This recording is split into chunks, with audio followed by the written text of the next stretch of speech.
ya que son casi las 12, para que Lourdes comience a su hora en punto a dar su conferencia. Voy a presentarla y a darle las gracias por su presencia al inicio del programa de charlas temáticas del Museo de la Alhambra del año 2025. Lourdes cerró el del año pasado y también le ha tocado abrir el de este año. Así que esperamos que el programa, que se puede ver públicamente en la entrada del museo o en internet, puedan ustedes, todas las personas que quieran seguirlo, el tema que más les interese, porque variados y atrayentes creemos que son todos. Bueno, pues en primer lugar, presentar a Lourdes para las personas que no puedan conocerla. Lourdes Ruiz López es la que se encarga de abrirlo. Lourdes es, como su formación académica, es licenciada en Historia del Arte por la Universidad de Granada y también es diplomada en Turismo y Gestión de Empresas Turísticas por la Escuela A la Mar de Granada. A la formación académica unimos un gran bagaje ya de experiencia en este tipo de actividades que organiza el Museo de la Alhambra, porque pertenece a esta asociación pues ya desde el año 2011, creo que es el 2011, sí, si no me falla la memoria. Y es una de las miembros de la asociación con bastante antigüedad, más antigüedad. Se me ha ido lo que iba a decir. Bueno, que sí, que eso hace que también sea actualmente la presidenta de la asociación, que cumple esa labor y que compartimos con ella. Hoy va a abrir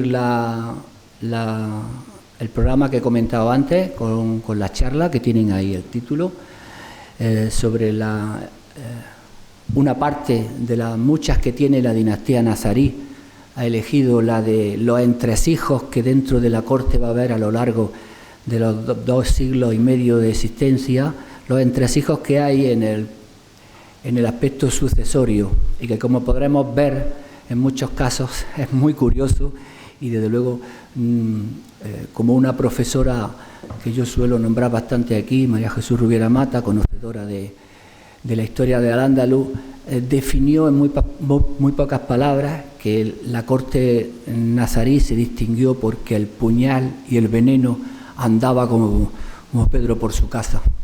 Así que esos entresijos entre los siglos XIV y XV, sobre todo el más estudiado, el siglo XIV, que nos permite tener más datos sobre los gobernantes que el confuso y bastante anárquico siglo XV, que también siguió con esta tendencia, pues en ese sentido Lourdes hoy nos va a hablar.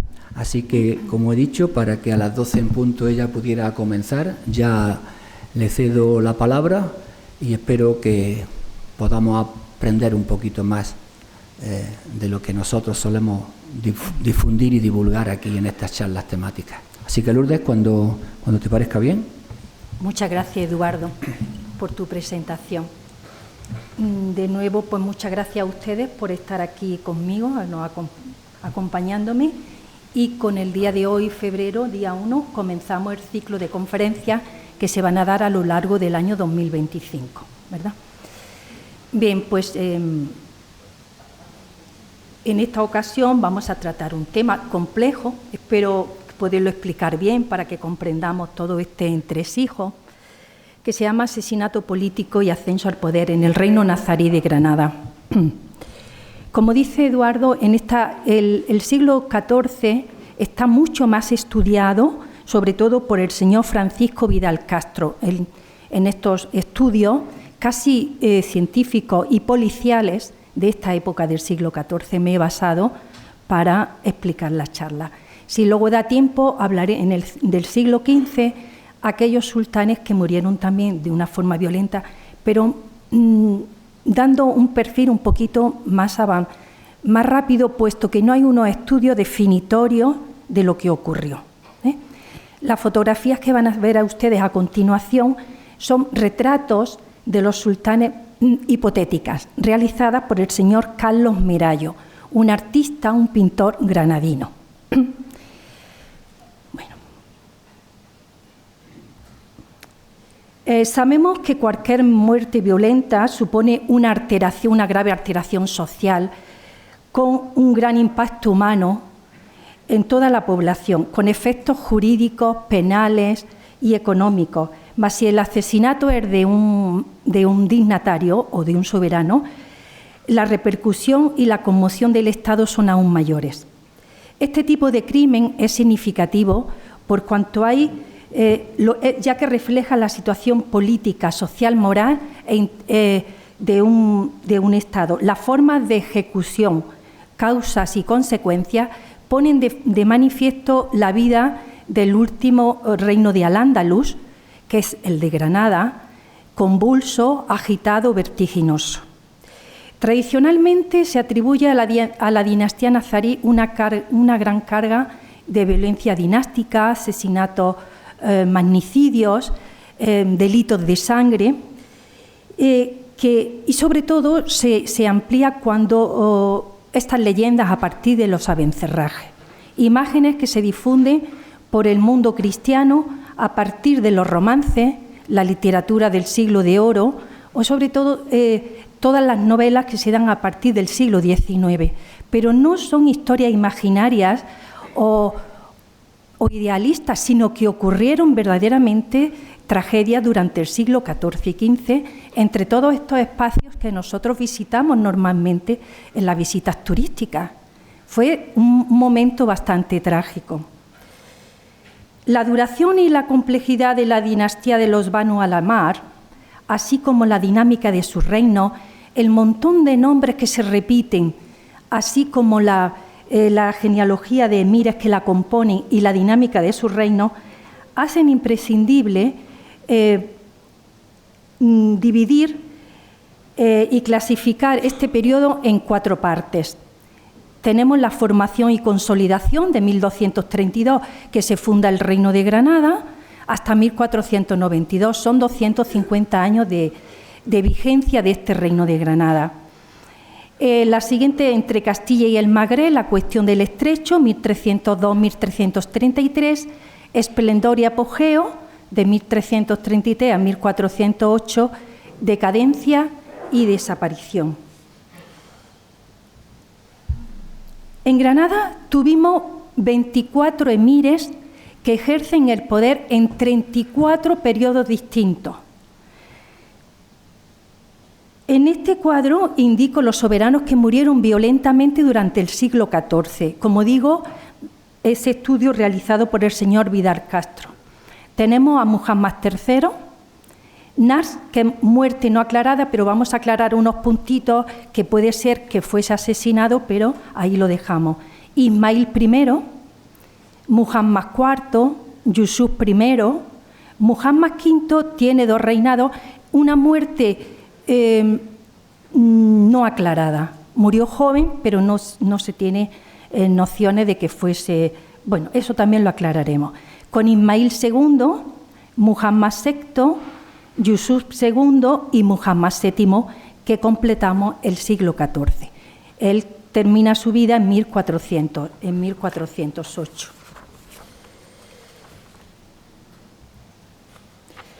Esta etapa convulsa contiene una gran carga de violencia dinástica, por cuanto hay un paralelismo entre la muerte violenta del emir y la inminente caída del reino nazarí de Granada. El magnicidio dinástico se debe a varias causas: asesinato por obtener el poder, la ejecución oficial; asesinato encubierto, envenenamiento; el asesinato preventivo; asesinato según la política del sultán; asesinato accidental; asesinato por venganza personal. Hay un asesinato de un emir fuera de Al-Ándalus y, como digo, los emires fallecen prematuramente, Nars y Muhammad V, sin aclarar.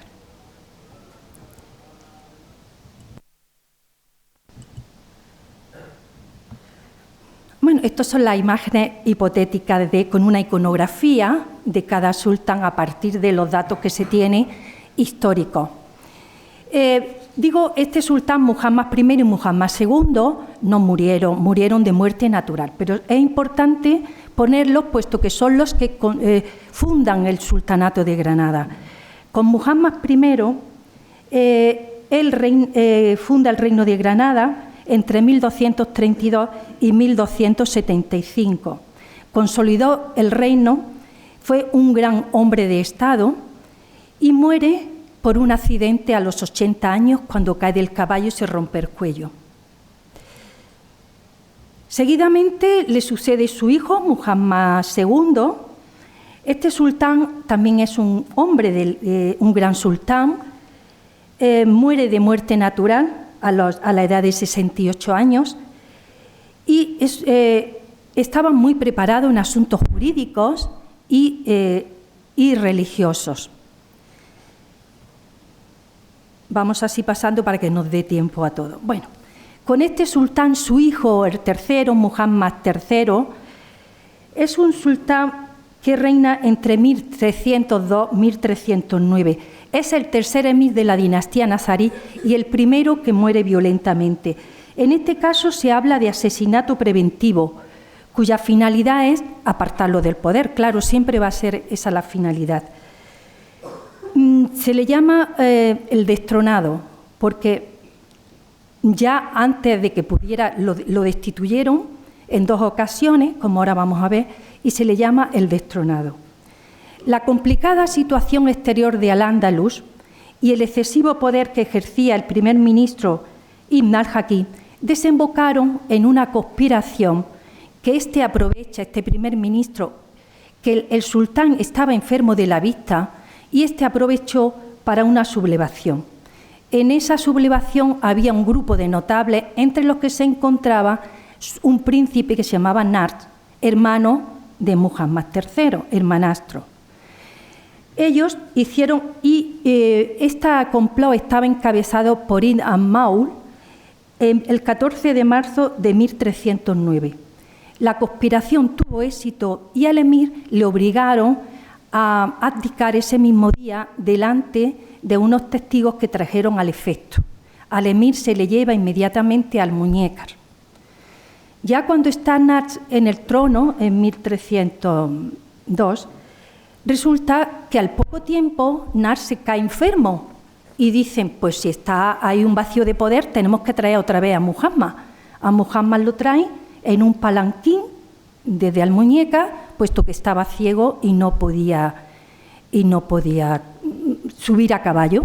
Y entonces la entrada de Muhammad III a Granada es a final de noviembre. Entonces, final de noviembre, 1 de diciembre, Nasr se recupera otra vez de su enfermedad y se dice pues que Muhammad III le estaba estorbando. Y cuando Muhammad III estaba en uno de estos palacios, dice las crónicas que lo trasladan a una casa que estaba en el Arbaicín. Dice, a la casa mayor de su hermano.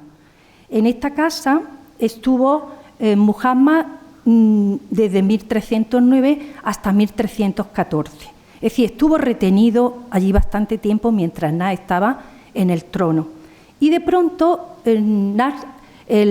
Muhammad aparece ahogado en una de las albercas de la dicha casa. Y dice que era brutal fratricidio con rasgo de crueldad. Según ni la edad de la víctima, que tenía 56 años, ni que estuviera ciego, no era causa de muerte, sino que apareció. Dice Ibn al-Yahya que cuando Nasr se recuperó de su enfermedad, mandó se le ahogara y fue ahogado. Según la crónica de Alfonso XI, crónica de los reyes de Castilla. Por tanto, la muerte de Muhammad III le sobrevino el 21 de enero de 1314. Y porque hubo una sublevación y nos preguntamos, ya que estaba enfermo de la vista y destronado, ¿por qué su hermano lo destituye? Pues porque él quería ocupar el trono naturalmente, porque, como sabemos, la dinastía nazarí tiene muchas ramas, entonces todos los hijos de concubinas tenían derecho a trono, tanto los hijos legítimos como los que no eran legítimos. Por eso es todo este conglomerado de genealogía. Como decimos, ¿Por qué también tenía miedo del sultán? Su primo Ismail, que ya venía desde Málaga a ocupar el trono de Granada, era su avance tan rápido que él tuvo miedo de otro complot para destituirlo. Entonces tomó esta drástica decisión para eliminar a Ismail. A Muhammad III. ¿Qué pasa con Nasr? ¿Murió de muerte natural? Bueno, pues parece ser que no. Como decimos, Nasr está entre 1309 y 14. No hay noticia de que fuese asesinado, tampoco se tiene noticia de que estuviese enfermo. Aún tratándose de un individuo joven, pues muere con 35 años.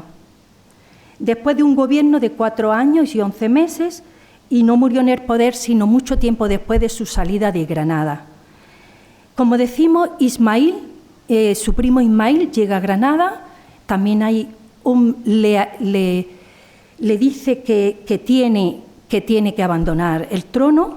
Él lo dice: sí, me voy a ir, pero me tienes que dar a cambio el Guadix, la comarca de Guadix, como reino autónomo.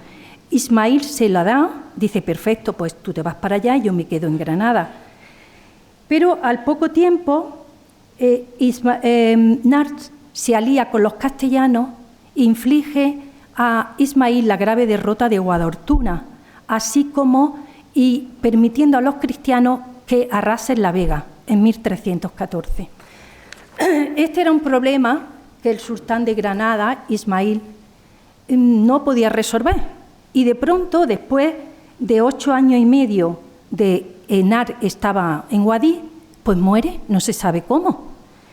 Y de esa manera, a los 8 años y medio después de independencia, de graves daños a la corona en cuanto a pérdidas militares y económicas, Ismail recibe de nuevo la comarca de Guadix y todo su entorno. Por tanto, Ismail I tenía motivo para desear la muerte de Nasr. Bueno, pues ahí lo dejamos, no sabemos. Es un asesinato, bueno, una muerte no aclarada, para ser más exacto. Bueno, tenemos ya a Ismail en el trono. Como vemos, es vertiginoso toda esta vida, ¿no? Ismail fue asesinado, dicen los historiadores, que por venganza personal. Sabemos que Ismail, su madre era la famosa sultana Fátima, y Fátima era hermana de Nasr y de Muhammad III. Por tanto, ella vio morir a su padre y a su hermano. Bueno, su padre no, porque era Muhammad II, sino que vio morir a sus 2 hermanos. La madre de Ismail, la gran sultana Fátima, pues tiene una vida vertiginosa, como sabemos, aquí en todos estos palacios de la Alhambra. Muhammad III, el segundo emir que muere violentamente por venganza personal, gobierna entre 1314 y 1325. El asesino fue un arraez pariente suyo, dicen las crónicas, y además son precisos cuando este hombre, el arraez Abud Palí, señor de Algeciras, tenía 3 hijos llamados Muhammad, Ali y Faray. Dicen que ellos asesinaron al sultán y como instigador estaba el padre. Las crónicas castellanas dicen: Muhammad, hijo del arraez de Algeciras, primo del rey. Esos fueron los asesinos. Reinó Ismail 11 años y 4 meses, entre 1314 y el 8 de julio de 1325. En cuanto a Ibn al-Jatí, que ahora hablaremos de él, ustedes saben que Ibn al-Jatí es el gran visir, doble visirato, que está a la orden de los sultanes de Granada, sobre todo de Yusuf I, Muhammad V, que hablaremos de él. También terminó su vida dramáticamente. Ismail nace en 1313 y en este momento, cuando ocurre el asesinato en 1325 de Ismail I, él era un niño y seguramente estaba aquí en la Alhambra también porque su padre había ayudado a Ismail a recuperar el trono de Granada. Y dice que posiblemente él estuvo presente en el asesinato de Ismail o su padre le podía haber contado estos acontecimientos. Ibn al-Jatí relata un poco este asesinato de una forma ágil, rápida, pero no se alarga. Son unas pinceladas muy sueltas de este acontecimiento, como digo. Las causas del asesinato en principio no parecen de índole política, ni que haya un descontento social, sino que la sociedad está, Granada ahora mismo en las fronteras exteriores están pacíficas, no hay problemas. Y dicen las crónicas, ¿qué es lo que pasó exactamente? Dicen que esta venganza personal, y sobre todo Ibn al-Jatí, que al regreso de la ceifa de Marto de 1325, al tercer día, el emir llamó la atención a uno de estos chicos, a uno de los arraeces, por un asunto que las crónicas no aclaran. Él se sintió tan mal, porque le regañó delante de la gente, y su orgullo estaba tan herido que decidió asesinar al emir al tercer día. A eso hay que añadir también que dicen que este chico, este arraez, trajo de Marto a una esclava y que el emir se había enamorado de ella. Y al no quererse dada, pues se encolerizó y quizá le regañó por eso. Y a esto hay que añadir también que el jefe de los combatientes de los magrebíes en Al-Ándalus, que se llamaba Uthman ben Ali-Ullah, estaba muy resentido con el emir porque su nieto había muerto en Marto. Y dijo, pues el emir tiene la culpa. O sea que había tres personas que estaban resentidas con el emir. Y dice que Uthman habló con estos arraeces y dijo, vamos a asesinar al emir.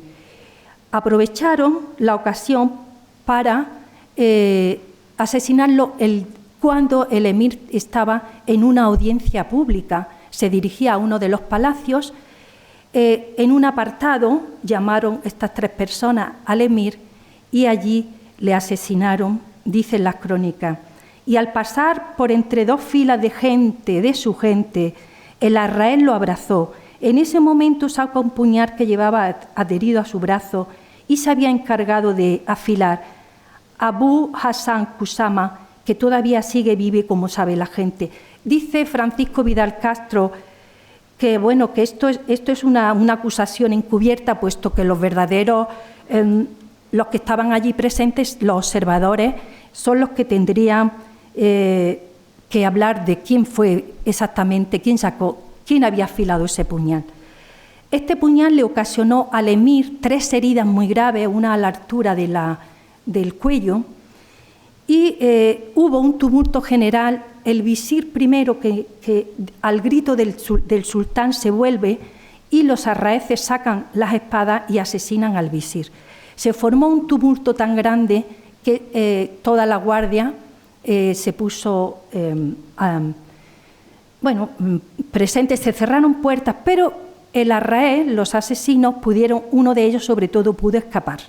Y dice que muchos murieron sin que pudiera decir si eran inocentes o no. El traidor, uno de los traidores, Muhammad, se marchó al Albaicín, a la casa de Uthman, este traidor. Pero Uthman estaba allí y lo mató inmediatamente para eliminar a un testigo que seguramente le haría muchísimo daño. Mientras tanto, la gente arrasó las casas de todos estos traidores y dicen también las crónicas, en la crónica de Alfonso XI se lee, fueron colgadas sus cabezas después de ser degollados. Al emir se le traslada a una de las dependencias con un poco de vida, puesto que todo el turbante se adhiere a la herida y pudo ir un poco con vida. Pero al llegar, dice, hasta la residencia en donde estaba su madre, murió en brazos de su madre Fátima. Esta situación puede plantearnos, la corte y el protocolo habían funcionado bien, los filtros para pasar a ver al emir qué pasaba. Se habían cumplido, dice Ibn al-Hatib, que la guardia estaba reforzada, se habían traído también soldados negros y, bueno, soldados que eran los que protegían al sultán, y que todo estaba perfectamente muy organizado. Luego, con Muhammad V, toda la corte estará mucho más avanzada en ese sentido, el protocolo áulico y todo. ¿Qué pasa? Que como eran conocidos del sultán, eran sus primos, pues no había ningún problema a la hora de llegar a la altura del sultán o estar cerca del sultán. Como observamos, es un plan bastante complejo, bueno, iban directos al suicidio, y el instigador, Uthman, como vemos o como ocurre en muchas ocasiones, tuvo una maniobra de distracción, y cuando él también se puso a buscar a los cómplices y a ver qué había pasado, y cuando un visir dice que había muerto el sultán Ismail y que iban a entronizar a su hijo menor de edad, Uthman se pone contento y lo difunde a toda. Bueno, pues yo estoy muy de acuerdo. Lo que quiere decir que Uthman se llevaba muy mal con el emir y seguramente había tenido más de unas palabras con él. De modo que más allá de la muerte de su nieto, tenía motivos, o él creía, para asesinar a Ismail I. Por tanto, las expectativas de Uthman también se vieron bastante cumplidas, puesto que dedicó parte de todo el dinero del tesoro real para los combatientes.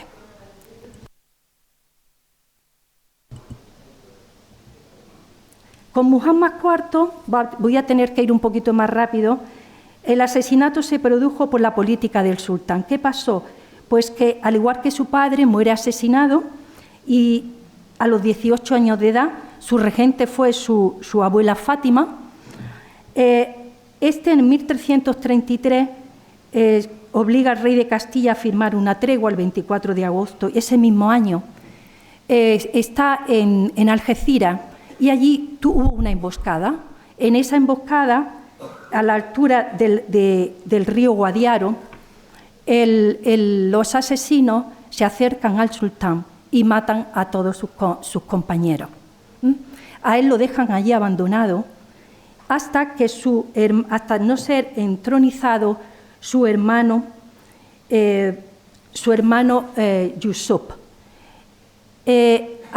Hubo también otro complot, y dice que el crimen fueron los combatientes magrebíes Abu Tabit, a que acusan expresamente del asesinato por la alianza de Muhammad IV con el emir Abu Hassan y el envío de tropas desde Fez hasta al-Ándalus, lo que evitaba la supremacía de los Ghuzan. Los Ghuzan son como combatientes al servicio de los distintos sultanes. El emir que le sigue a Muhammad IV es su hermano Yusuf I. Yusuf I lo entronizan todos estos traidores que asesinan a Ismail y a Muhammad, y resulta que él no se fiaba de los asesinos, y en un momento Abu Tabit lo destituye de ese puesto de jefe de los combatientes, y al cabo de un tiempo lo excarcela y lo manda a Túnez, de modo que Yusuf I queda en el trono de Granada.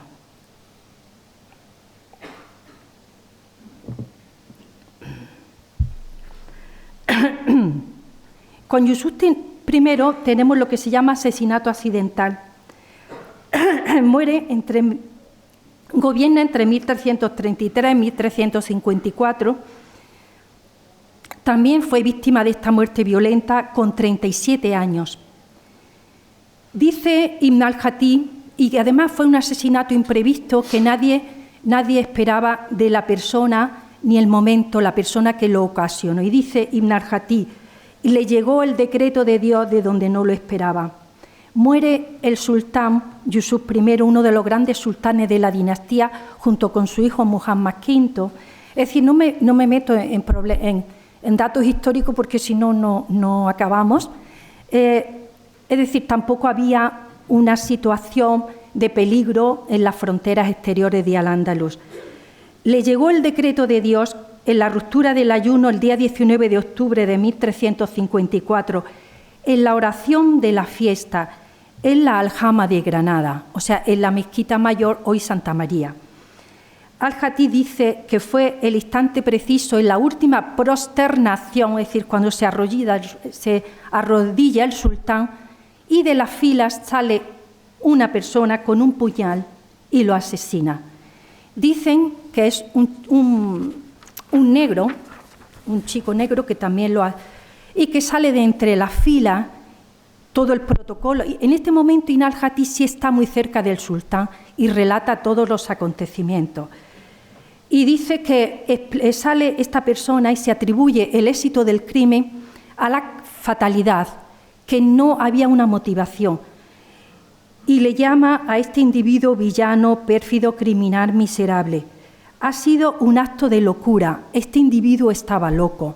Dice Ibn Khaldún que cómo es posible, da una versión un poco más realista, cómo es posible que un loco o una persona que está en las caballerizas puede acercarse al sultán.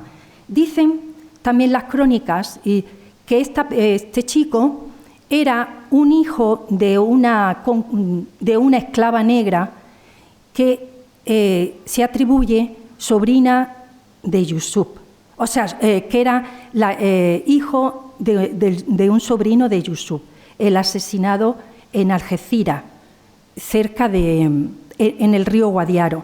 Por tanto, esta persona, si era que tenía una deficiencia mental, se movía perfectamente por todas las zonas áulicas. Y como dicen Al-Jatí, nadie le echaba cuenta. Y Khaldún dice que no, que eso tenía una motivación política, que un demente, o dice, la demencia sí puede ser plausible para que otras personas le incitaran a cometer el crimen mientras ellos quedan impunes. El móvil del crimen, como vemos, tiene un objetivo de eliminar al emir. El sultán dice, ¿quién podía tener motivos para asesinar a Yusuf? Pues el sultán Inal, tenía motivos porque aquí Yusuf I tenía en la corte muchísimas personas o príncipes meriníes disidentes que estaban en contra del sultán Inán. Alguno de ellos, el príncipe Abu Azfat, lo acogió. Cuando el príncipe Inán le dice, dame a mi hermano porque va a haber un complot, Yusuf dice que no. Y Inán se enfada y le retira la palabra y todo. Yusuf dice que él no tiene nada que ver con eso y envía una carta oficial para desmentir todos estos complots. Por tanto, Inán dice también en Khaldún que tenía motivos porque quería apoderarse del reino de Granada. Las crónicas atribuyen este asesinato no solamente a Inán, sino al tío paterno de Yusuf, Muhammad ben Farai. Como digo, hay muchos nombres que se repiten, de primo y hermano y todo, ¿no? Seguidamente ya muere Yusuf y su hijo, le sucede su hijo Muhammad V. Muhammad V, sabemos que su madre tenía hermanastro, su madre era Butaina, cuando sube al trono, es en 1354. Dos gobiernos, 1354 al 59, hay un golpe de Estado y luego sube al trono entre el 62 y el 91. Luego son 30 años de estabilidad de Granada. Como digo, Muhammad sube al trono con 16 años, en este caso su tutor fue Riwan, quien fue asesinado en ese complot. Cuando hay un complot por parte de Yusuf, o sea, de Ismail II. Ismail II era su hermanastro. Sube al trono con 20 años de edad porque había estado encerrado junto con su madre Mariam por orden de Muhammad V. Mariam era la mujer de Yusuf I, una concubina, una de las grandes intrigantes. Cuando a Yusuf I lo asesinan, ese mismo día ella entra en los aposentos del sultán y roba parte del tesoro real para entronizar a su hijo Yusuf, como digo, Ismail II. Como digo, Muhammad V lo dejamos ahí, Uyafé, ¿por qué se pudo? Le avisan, Muhammad V está en el Generalife en ese momento descansando, le avisan y pudo escapar hacia Guadí, y de ahí se pasa hasta Fez. Estuvo casi 2 años y medio para 3. Mientras tanto, Ismail II está en el trono. Ismail II ayudado por su primo y la madre de Ismail, que es Mariam. Ismail apenas estuvo en el trono 9 meses porque hubo otro golpe de Estado por parte de su cuñado y primo, a la vez, Abu Said Ismail, quien sería el futuro Muhammad VI. Su efímero gobierno acabó como había comenzado, violentamente. El citado rey que ya detentaba el poder, el que será Muhammad VI, ya le hacía la vida imposible al pobre Ismail. Bueno, pues decidió acabar con su vida en la noche del 13 de julio de 1360. Lo cerca en uno de los palacios de la Alhambra, en una torre, y él, viéndose ya que no tenía escapatoria, sucumbe y se entrega al nuevo sultán. El usurpador ordenó que le encarcelaran en una mazmorra y matarlo enseguida. La crónica aparece en la historia de los reyes de la Alhambra, en el resplandor de la luna llena, y dice la crónica: su cabeza fue cortada y arrojada a la gente. Un individuo que la recogió la llevaba de una trenza de su espesa melena, pues tenía una abundante cabellera entretejida con hilos de seda que le colgaban hasta la rodilla. Le salía una trenza llena de nudos plateados. Su hermano Quraysh y otras cuantas personas príncipes también fueron asesinados por parte de Muhammad VI. El objetivo del crimen, por tanto, es la usurpación del poder. ¿Y quién le sucede? Pues el rey Abu Said, llamado el Bermejo. El Bermejo, por su pelo rojo, se decía que tenía el pelo rojo. Este no fue asesinado en Al-Ándalus, sino fuera de aquí, sino en tierras castellanas. Cuando decimos que Muhammad V ya está fuera de territorio español, bueno, de Al-Ándalus, perdón, al poco tiempo de estar Muhammad VI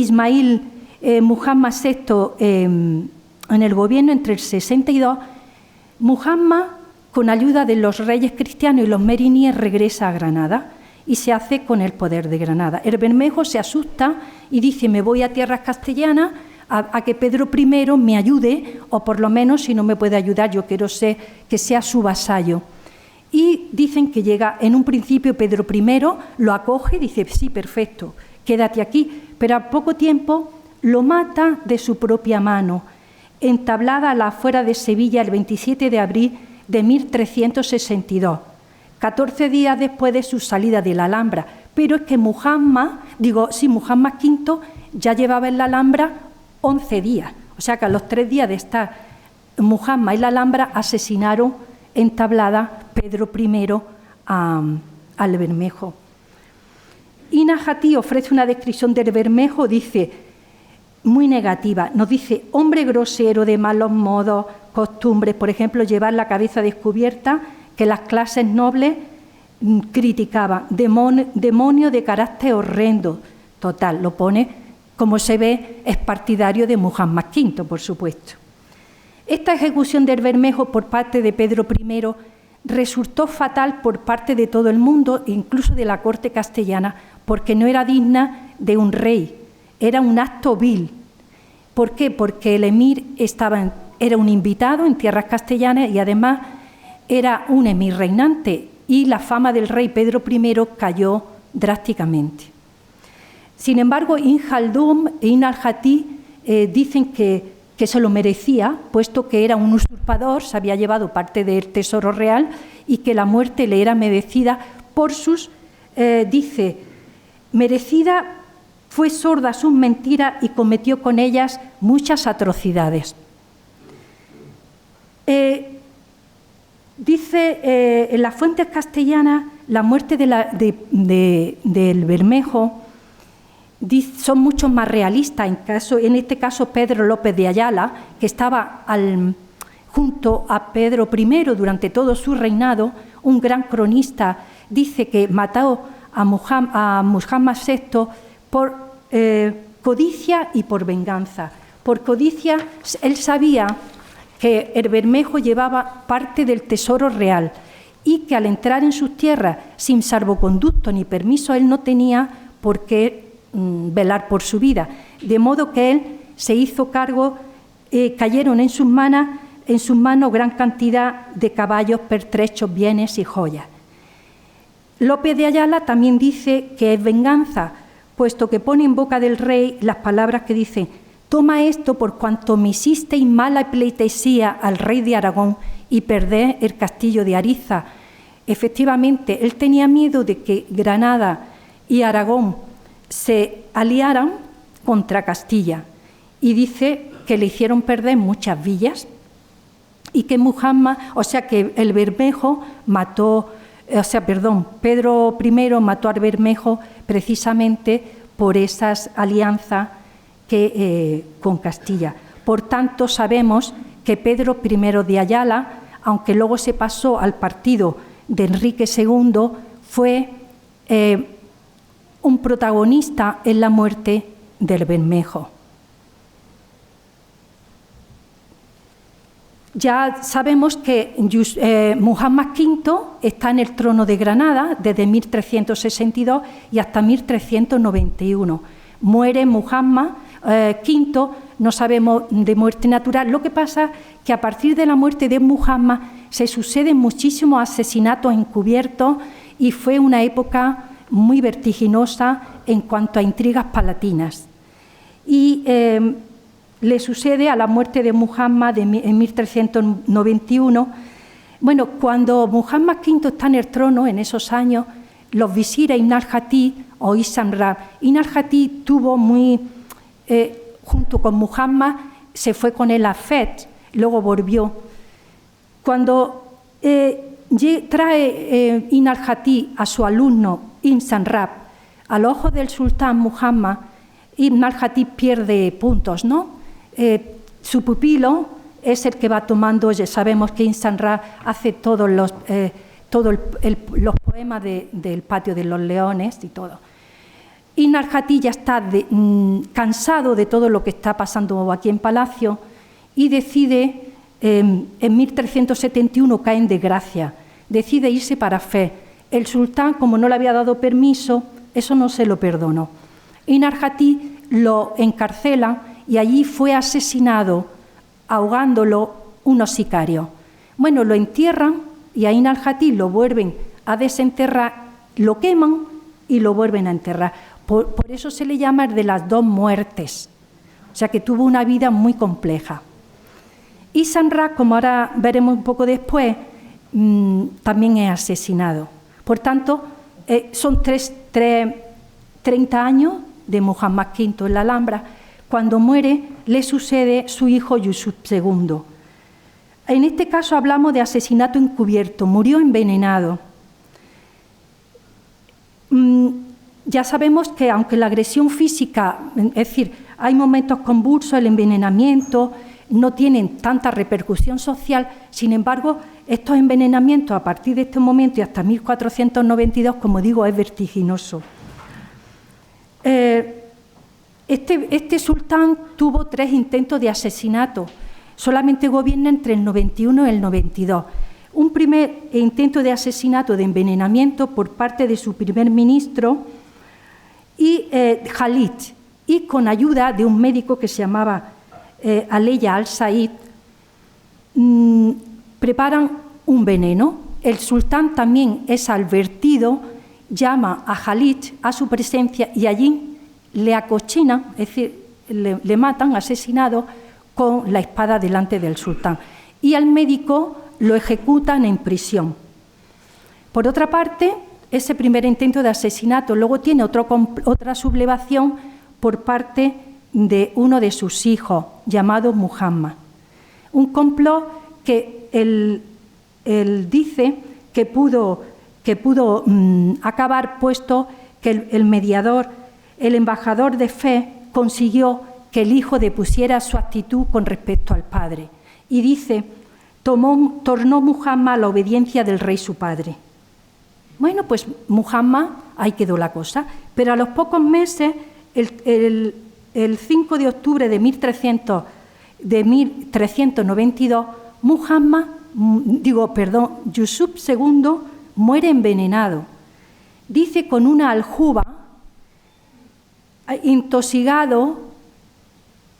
una aljuba de oro intoxicada que entre otros presentes le había enviado el sultán, dice infusionada de hierba, muriendo en 14 días, cayéndosele a pedazos sus carnes, según las crónicas del rey Don Juan.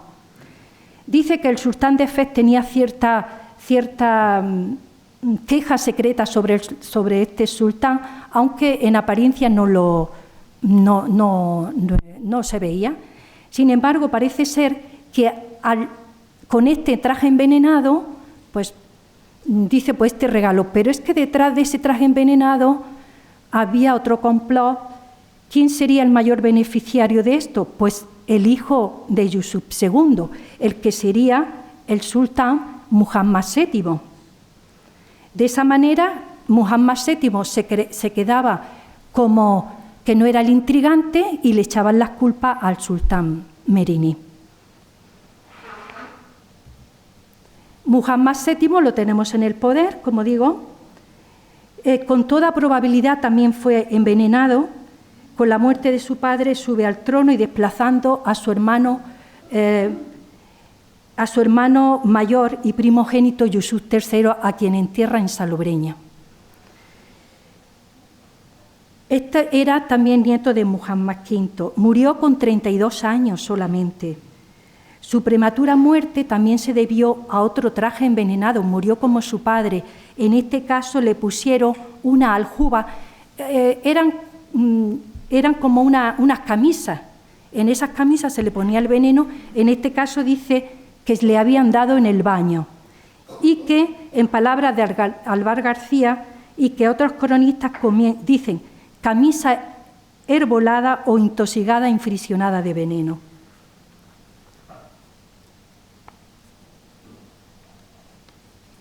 Cuando a Muhammad, ¿quién estaba interesado en la muerte de Muhammad VII?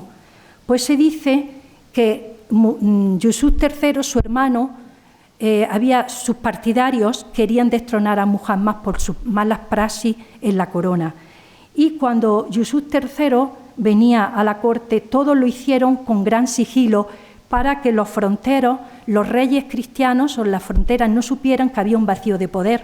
Por tanto, mandó Muhammad, cuando ya había muerto el Muhammad VII,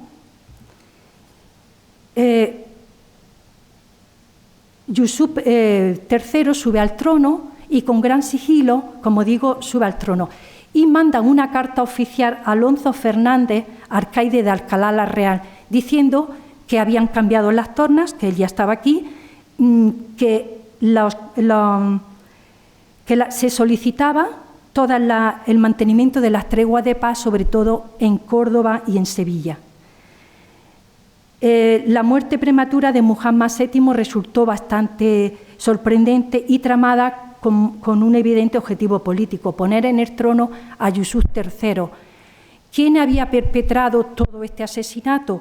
Pues Mufarray. Mufarray era otro personaje, un primer ministro de Yusuf, que esperaba la ocasión para acceder al poder. O sea, no acceder al poder, sino estar al lado del sultán y tener prebendas.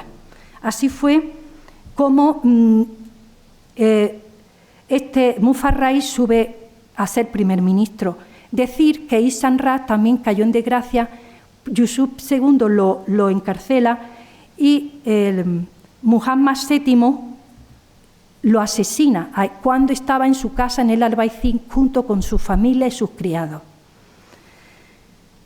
Con Yusuf III ya comenzamos lo que es aquí con Muhammad VII, termina el siglo XIV, estos asesinatos encubiertos, y comenzamos el siglo XV. Yusuf III es un gran sultán, llega a la corte, dice ha muerto un tirano, llega un rey bueno, amante de la paz. Y Yusuf III muere de muerte natural, apoplejía. Le dio un ataque de apoplejía cayendo fulminado al suelo cuando estaba en una audiencia real delante de la gente, el 9 de noviembre de 1417. Cuando muere Yusuf III, le sucede su hijo Muhammad VIII, llamado el Pequeño, pues accede con 8 años de edad. Desde este momento, la vida es vertiginosa, puesto que él va a ser su tutor, va a ser el visir Ali al-Amin, y se sucede unas grandes sublevaciones, las luchas intestinas entre las familias nobles, como son los Venegas y los Abencerrajes, todos los pretendientes al trono de Granada se van a estar matando en estos siglos, y sobre todo a Muhammad VIII hay un complot por parte de que sería Muhammad IX, llamado el Izquierdo, el padre de Aisha, la esposa de Moulay Hassan. Este reinó durante 34 años, en 4 momentos diferentes. Durante esos años, 34 años, en que destituye al anterior sultán, a Muhammad VIII, estamos en 1419 al 17, se vio acorralado y se va para Túnez. Allí estuvo 3 años. Le sucede en este momento, están dispersándose el trono, Yusuf IV, Muhammad X, luego viene otro príncipe que se llama Ismail, que ahí tengo una interrogación porque hay ahí un par de Ismail, tercero, cuarto, que eran príncipes que estaban en tierras cristianas, que en realidad vienen también para ayudar porque destituyen a Muhammad VII.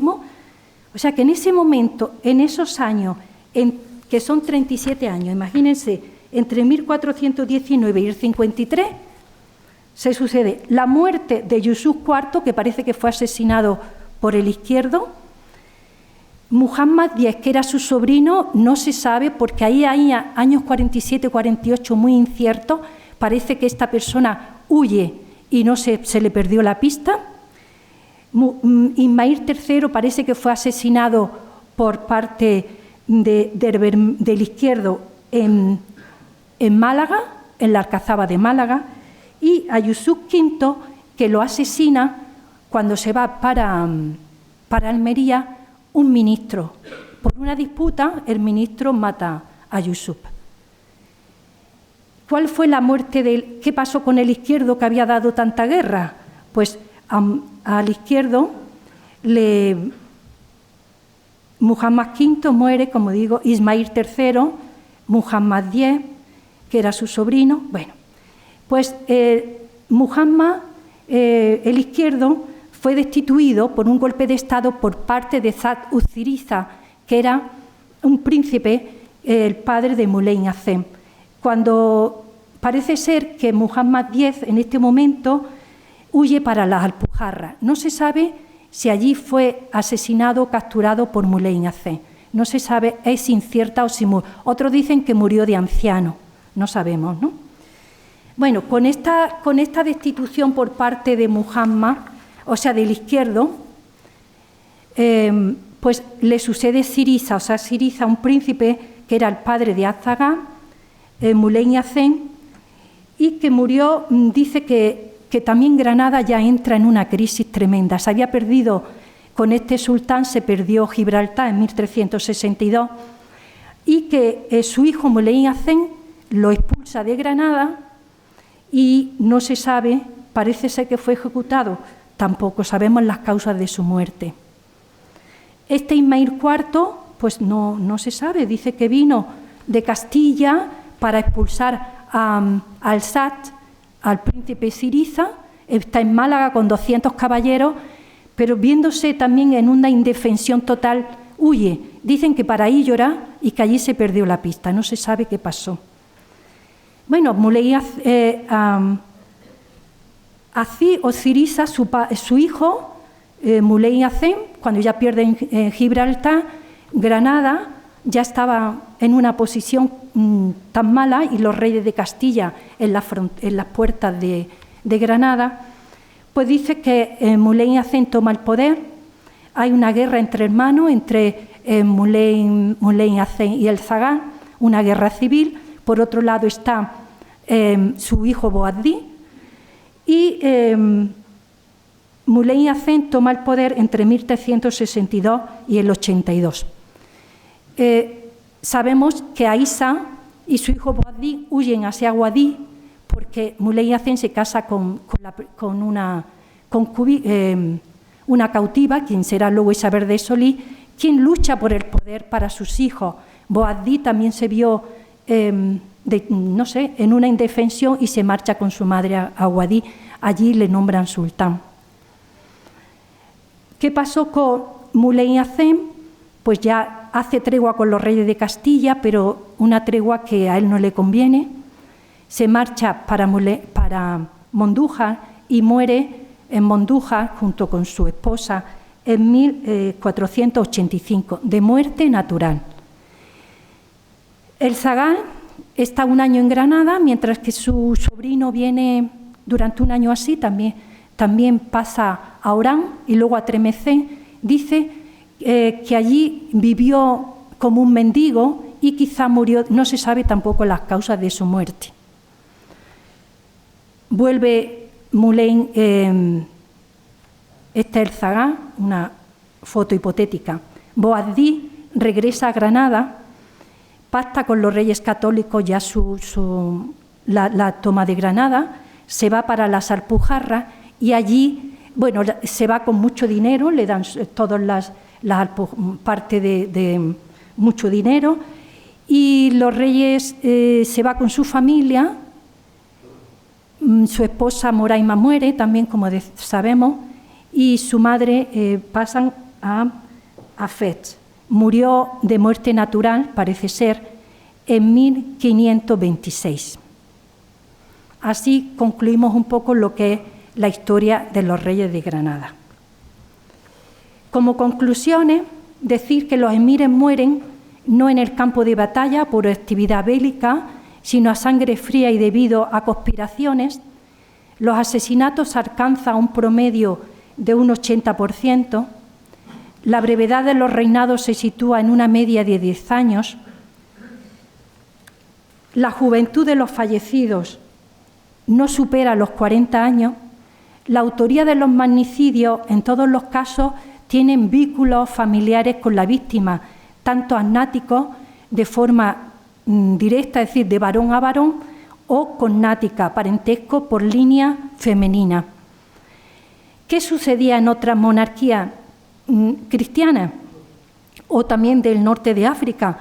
¿Es un rasgo común de la época? Pues los meriníes de Fez sí se hallan en la misma tendencia, más agudizada si cabe, puesto que con los nazaríes, con 16 sultanes entronizados. En este caso, los reyes cristianos sabemos que es por línea directa, los primogénitos varones. Y ahí pues no hay manera, ¿no? En este caso, al ser muchos pretendientes a los tronos, hay más conflictos. Los jafíes de Túnez viven siglos turbulentos debido a las influencias meriníes. Los rasgos comunes con Granada es la gran cantidad de familiares y parientes que pueden optar al trono. En los reinos cristianos decimos que en el periodo estudiado solo reinaron 6 soberanos y que suben al trono por línea directa. Por tanto, la muerte del emir es un medio expeditivo para cambiar una línea política, un gobierno o para acceder al poder. Así lo sufrieron todos estos sultanes que vivieron en todos estos espacios y los grandes visires como Ihsan Rab o Ibn al-Jatib. Y yo creo que con esto pues les doy las gracias a ustedes y aquí tienen bibliografía, si a alguien le interesa pues pueden atenderla. Muchísimas gracias por su atención.